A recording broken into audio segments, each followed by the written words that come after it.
যে ম্যাগি তৈরি করো তো বানাও। আর এই গাজর কেটে রেখেছি, বিম কেটে রেখেছি, কারি পাতা, রসুন, পেঁয়াজ সব কেটে তোমাকে রেডি করে দিয়েছি, তুমি এখন রান্না করো। আচ্ছা ঠিক আছে, ম্যাগি বানাচ্ছি মা। মা তো ম্যাগি বানাতে বললো, তো আমি এক প্যাকেট ম্যাগি নিয়ে নিয়েছি। আর এখানে নিয়েছি একটা আমুল বাটার, আর এখানে নিয়েছি সস, এখানে আছে সয়া সস আর চিলি সস, আর আছে একটা টমেটো সস। তাহলে ম্যাগিটা বানাবো এখন। ম্যাগিটা প্যাকেট থেকে বের করে নিয়ে আমি একটু জলে সিদ্ধ করে নেব। ম্যাগি সিদ্ধটা নামিয়ে প্যানের মধ্যে একটু তেল দিয়ে তার মধ্যে গার্লিক দিয়ে দেবো। আর একটু ভাজা ভাজা হলে আমি দিয়ে দেবো পেঁয়াজ, তারপরে কয়েকটা লঙ্কা কুচি দিয়ে দেবো। তারপর আমি দিয়ে দেবো কারি পাতা,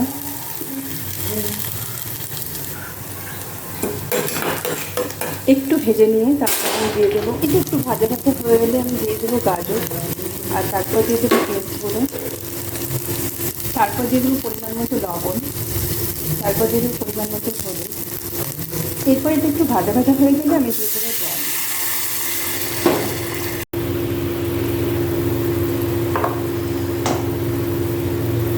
এরপর আমি সিদ্ধ করে রাখা ম্যাগিগুলো দিয়ে দেবো। এরপর ম্যাগিগুলো দিয়ে দেওয়ার পরে কিছুক্ষণ ফুটিয়ে নিয়ে আমি কিন্তু এখানে দিয়ে দেবো ম্যাগির মশলাটা।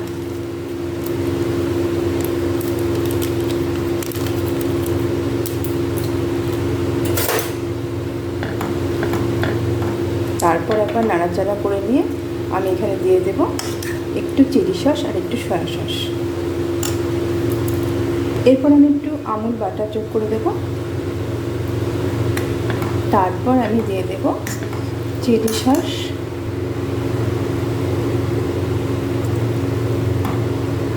এরপর দিলাম একটু সয়া সস, আর তারপরে কিন্তু আমি একটু চিলি সস দিয়ে দেবো, আর দিয়ে দেবো একটু টমেটো সস। তাহলেই কিন্তু ম্যাগিটা রেডি হয়ে যাবে।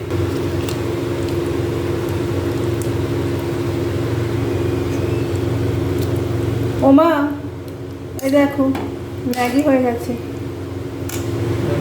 ওমা, এই দেখো ম্যাগি করা কিন্তু কমপ্লিট। দেখো তো খেয়ে কেমন হয়েছে। ওমা, এই দেখো ম্যাগি কেমন হয়েছে। খুব ভালো হয়েছে, কেমন হয়েছে? খুব ভালো।